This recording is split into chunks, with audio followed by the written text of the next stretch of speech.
When you hear the words units of measurement or dimensional analysis, your reaction might be, It's boring, come on. but trust me, this is one of the most important topics you'll learn in all of STEM because you'll use measurement in basically all science and engineering disciplines. Why is this the case? Well, if I asked you the question, can I have 3, you'd probably wait around for a moment and then ask, 3 what? That's because numbers without units don't have any physical meaning. However, if you said $3, then all of a sudden we both understand what this means. That's because we both agree on what the unit, dollars in this case, is referring to. The same thing applies for things like kilograms, meters, and hours. Units are the things that give numbers meaning. And this lesson is an overview of measurement and how we use it in chemistry. First, we'll go over an intro to dimensions and units. Second, we'll talk about length, mass, time, and temperature. Third, we'll discuss prefix multipliers and derived dimensions and units. Fourth, we'll cover uncertainty in measurement. And last, and one of my favorites, we'll cover dimensional analysis and unit conversions. But before we get into our first topic, a quick heads up that flashcards via Quizlet are available for all vocab words found in this video completely free. There's a link in the description below, so check that out after the video to master the vocab. Also, please hit that subscribe button if you enjoyed this video and would like to see more content in the future. Alright, let's dive right into our first topic, an intro to dimensions and units. Dimensions are physical variables that are used to describe or specify a measurable property or characteristic. Examples would include length, mass, velocity, and density. However, every dimension will be made up of 1 or more of 7 base dimensions, which are the most fundamental dimensions of a physical property or characteristic. These are the 7 base dimensions, but we'll come back to these in a bit after discussing how we define measurements for these dimensions through units. Units are a standard measure of the magnitude of a dimension that is widely accepted by scientists. So if you wanted to measure the length of an object, you need to choose a unit to measure in. You could choose meters, centimeters, feet, inches, or any unit of measure for length that is widely accepted. There are multiple systems of units. The one used primarily in the United States is called the English system of units. Scientists don't really use this system because the units are confusing and the conversions are way more difficult. The system of units that scientists use and pretty much the rest of the world is called the International System of Units, or SI system. Base units are the standard units of measurement for each base dimension. These are the 7 SI base units with their associated base dimension. We'll talk about just the first 4 for this video, and we'll focus on the other 3 in later lessons once they become more relevant. Which brings us to our second topic, length, mass, time, and temperature. Length is a measure of distance, and the SI base unit is the meter. Distance is the space in between 2 points, and we measure distance in all different kinds of ways, like with rulers, tape measures, and even light in the case of GPS. Mass is a measure of the quantity of matter within an object, and the SI base unit is the kilogram. We typically use balances or scales to measure the mass of objects. Note that mass is different from weight. Weight is a force and measures the gravitational pull of an object, while the mass measures the quantity of matter within an object. If we have an object with 1 kilogram of mass, it would weigh 9.81 newtons on Earth. However, the same object would only weigh 3.72 newtons on the moon because the gravitational pull on the moon is way less than Earth. The mass stays the same because the amount of stuff within the object doesn't change. If this is the case, then why is it that we use balances and scales to measure the mass in kilograms and grams? Wouldn't you be measuring weight in something like newtons? Well, yeah, actually.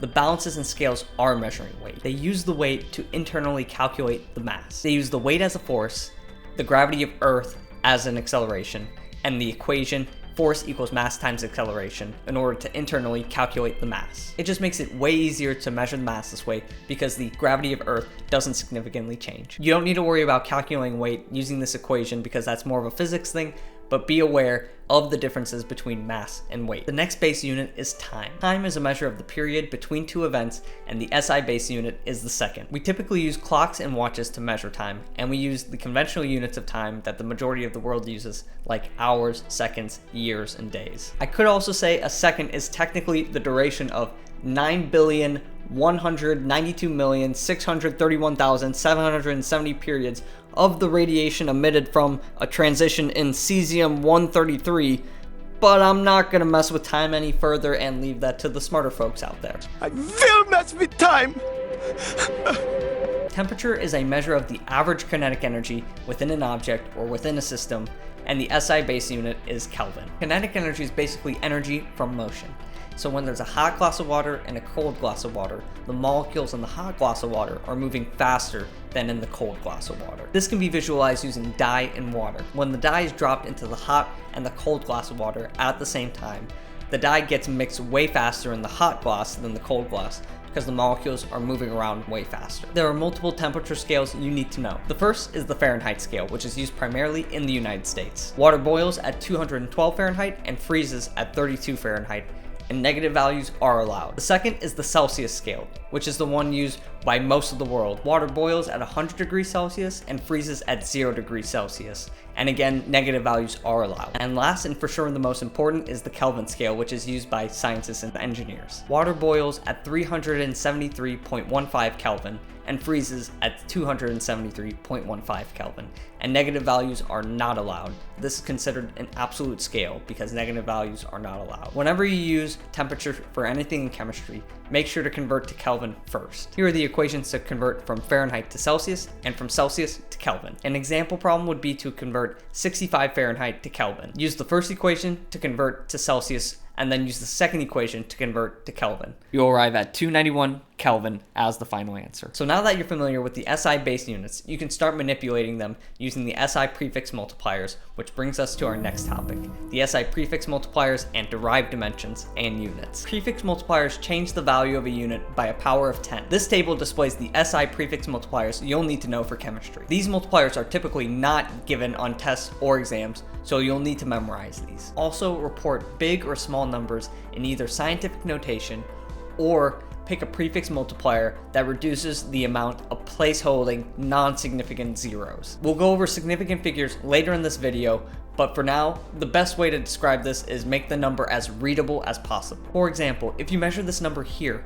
you should report it as either 2.65 times 10 to the minus 6 meters or as 2.65 micrometers. Derived dimensions and derived units are two or more base dimensions or base units combined together. Examples would include area, velocity, and force. The two derived dimensions we'll focus on for now are volume and density. Volume is a measure of space and has the dimension of length cubed. So the SI unit is meters cubed, but common units for this would also include centimeters cubed, milliliter, and liter. Note that 1 centimeter cubed equals 1 milliliter. Therefore, milliliters and liters have dimensions of length cubed. Some common lab equipment to measure volume would include volumetric flasks, pipettes, and graduated cylinders. Density is the amount of mass per unit volume within an object. Another way to say this is that density is the ratio of mass to volume. This is the equation for density, and that means the dimensions for density are mass per length cubed. Some common units would include gram per centimeter cubed, gram per milliliter, and kilogram per liter. Here's an example problem. The volume of a sphere is 152 milliliters and the mass is 227 grams. What is the density? Density is the mass divided by the volume. So take 227 grams and divide it by 152 milliliters. The answer you get is 1.49 gram per milliliter. Alright, now we're ready to move on to uncertainty in measurement. Exact numbers are numbers that are known with complete certainty. These include counting numbers, so if you count 3 apples, 3 would be considered an exact number. Defined values like 12 in a dozen, 1,000 grams in a kilogram, and 60 minutes in an hour are all examples of exact numbers as well. Inexact numbers are numbers that are measured. No matter what, measured quantities will have some level of uncertainty to them. This is because lab equipment is not perfect and has a limit of detection to what it can measure. We aim to measure quantities with both accuracy and precision. Accuracy is how closely measurements agree with the actual or true value. Say we know the weight of a block is 100 grams. If I measured the block to be 99.5 grams, that's pretty accurate because it's close to the true value of 100 grams. However, let's say I forgot to calibrate the scale and I measured the block to be 70 grams. This would not be accurate because it's not close to the true value of 100 grams. On the other hand, precision is a measure of how closely multiple measurements will agree with each other. A common metric for precision is standard deviation, which is how much data points differ or deviate from the mean. A lower standard deviation indicates a higher precision because the data points don't deviate from the mean very much, whereas a high standard deviation indicates the numbers are all over the place. You don't need to worry about calculating standard deviation, but you do need to be aware that it's commonly used to report the precision of an experiment. Numbers can also be written as the average plus or minus the standard deviation. So if we did 3 separate trials measuring the mass of the block to be close to 70 grams, then the measurements would be precise. The three measurements, while inaccurate because they're not close to the true value of 100 grams, would still be very precise because the standard deviation is very low. However, even if the average is close to the true value, the precision can still be low. Let's say the three measurements were all over the place, but the average comes out to be 100 grams. The accuracy of the mean would be high because the true value of the block is 100 grams. But the precision would be quite low because the standard deviation would be very high since the numbers are all over the place. Another important topic when discussing uncertainty is significant figures, or sig figs for short. Sig figs are the number of digits in a value or measurement necessary to decide the uncertainty of a measurement. Really, it answers the question, how many digits do I use in my final answer? Do I round to the nearest whole number, or do I write down all of the digits after the decimal place like my calculator reads? When in the lab and making scientific measurements, all digits are certain except for the last digit when reporting values. For example, measuring volume with a burette that marks every 0.1 milliliters would mean the scientist would then need to estimate to the next decimal point, like 1.42 milliliters. Another example would be measuring length with a meter stick that marks every 1 centimeter, means the scientist would then go to the next decimal place.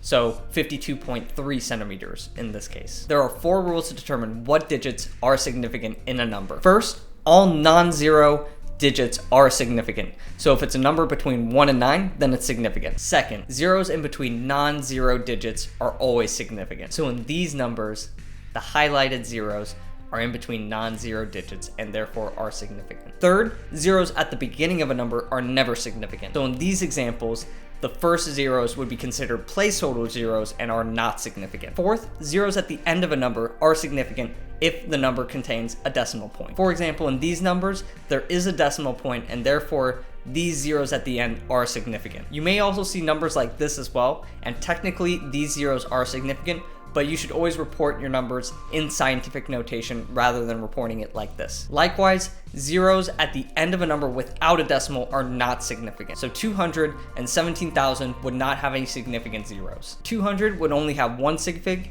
and 17,000 would only have 2 sig figs. In addition, exact numbers like unit conversions have an infinite number of significant figures. We know with absolute certainty that 1,000 grams equals 1 kilogram, for example. Next, let's go over how to track significant figures in calculations. When we mathematically manipulate measured quantities, we don't want to lose or gain any certainty in our measurement. One important note is to only round the final answer to the correct number of significant figures. Do not round the intermediate steps, though you should keep track of all significant digits within the calculated quantities. There are 2 rules to follow when manipulating values. First, in multiplication and division, the result has the same number of significant figures as the quantity with the least amount of significant figures. Let's solve these equations and determine the amount of significant figures in each of them. First equation with multiplication. Okay, the first quantity, 2.73, has 3 non-zero digits, therefore has 3 significant figures. The second quantity,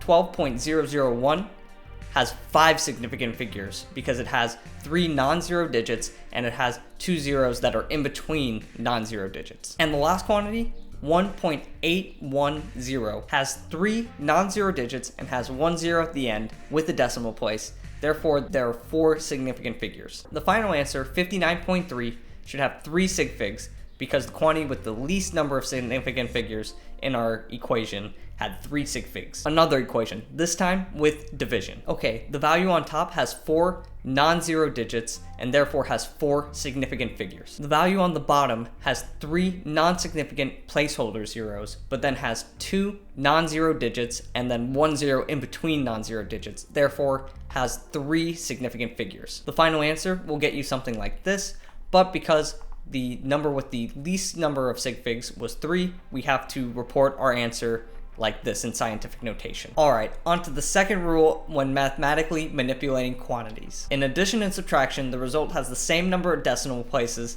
as the value with the least number of decimal places. Let's solve a couple of equations to demonstrate this. Here's the first equation. 2.816 has 3 decimal places. 1.7 has 1 decimal place, and 5.1647 has 4 decimal places. Therefore, when adding these together, the final answer should have 1 decimal place, and so the final answer is 9.7.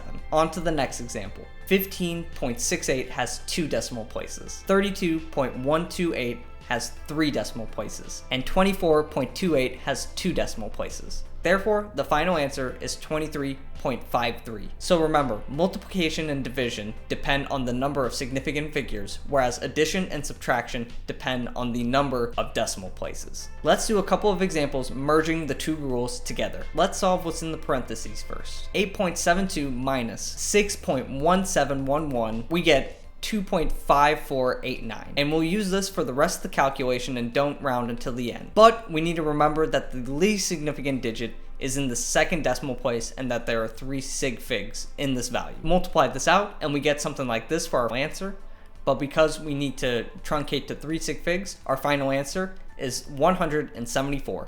Alright, next example. Let's add the numbers on the top and subtract the numbers on the bottom. Now we have to do multiplication and division, and the number with the least number of sig figs is on the bottom, which has 2 significant figures. After calculating the result, you'll get something like this, but because we need to cut to 2 sig figs, the final answer is 91. Now we can put everything together for our final unit in this lesson, dimensional analysis and unit conversions. Dimensional analysis is a problem-solving process that is used to convert units of measurement. It utilizes conversion factors, which are numbers that are used to convert one set of units to another set. Conversion factors have 2 main components: the units that you start with and the units you want to convert to. One is in the numerator and the other is in the denominator, or vice versa. These are derived from defined unit conversion relationships, such as 1 inch equals 2.54 centimeters or 1,000 grams equals 1 kilogram. Conversion factors are the same quantity in the numerator and the denominator, except in different units. This means that conversion factors are equal to 1. To demonstrate this, let's use the equation 1 inch equals 2.54 centimeters. There are 2 unit conversion relationships we can write using this expression: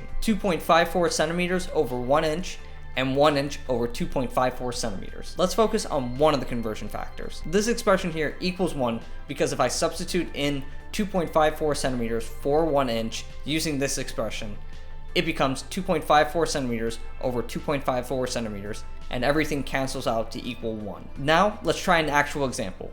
Convert 50.6 centimeters to inches. There's a set of steps I developed to do unit conversions. First, determine the unit conversion relationships you need based on the units you start with and the units you want to convert to. If there are multiple units, match up the dimensions first. For instance, if we wanted to go from meters per second to kilometer per hour, we would match up meter and kilometer as the length dimension, and we would match up second and hour as the time dimension. We would then find the corresponding unit conversion relationships, which would be 1,000 meters equals 1 kilometer and 3,600 seconds equals 1 hour. So in our example, the unit conversion relationship we want is 1 inch equals 2.54 centimeters. Second, write out the initial quantity in terms of its numerical value and units. Use a horizontal line to divide the units in the numerator from those in the denominator. Leave the denominator blank if there are no units in the denominator. Third, from the unit conversion relationships, multiply the initial quantity by the conversion factor that will mathematically cancel out the original units. For example, if we start with centimeters in the numerator, we would want to pick a conversion factor that would have centimeters in the denominator to cancel out the units. Therefore, we should multiply by 1 inch over 2.54 centimeters. The centimeters will cancel and we're left with inches in the numerator. Fourth is to use a calculator to compute the final answer and to retain the same number of significant figures as the original value. Significant figures should not be added or subtracted during dimensional analysis. Therefore, our final answer is 19.9 inches. Alright, on to a couple more examples. Convert 356.6 centimeters per second to meters per hour. We have a length dimension and we have a time dimension. So we'll match up the centimeter and the meter as our length dimension, and we'll match up the second and the hour for our time dimension. So the 2 unit conversion relationships we need for this problem are 100 centimeters equals 1 meter and 3,600 seconds equals 1 hour. Second, we'll write out the initial quantity we have,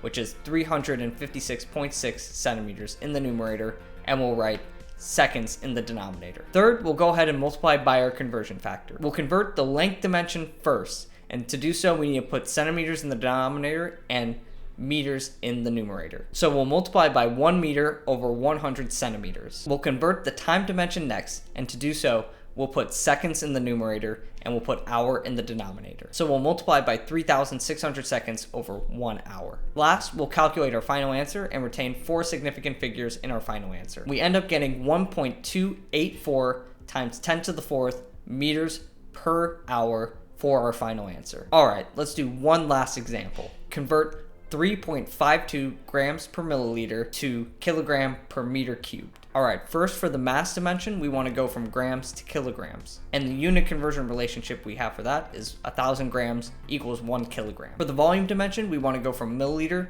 to meters cubed. We know that 1 centimeter cubed equals 1 milliliter, and also that 100 centimeters equals 1 meter. But hold on, we need to go from centimeters cubed to meters cubed, right? So we need to cube both sides of our expression. Because of the power of a product rule of exponents, both the units and the numbers get cubed in this case. Therefore, we get the expression 1 times 10 to the 6 centimeters cubed equals 1 meter cubed. Second, we'll write out the initial quantity we have, which is 3.52 grams in the numerator and milliliter in the denominator. Third, we'll multiply by our conversion factors. We'll convert the mass dimension first, and to do so, we'll need to put grams in the denominator and kilograms in the numerator. So we'll multiply by 1 kilogram over 1,000 grams. We'll convert the volume dimension next, and to do so, we'll put milliliter in the numerator and centimeters cubed in the denominator. So we'll multiply by 1 milliliter over 1 centimeter cubed.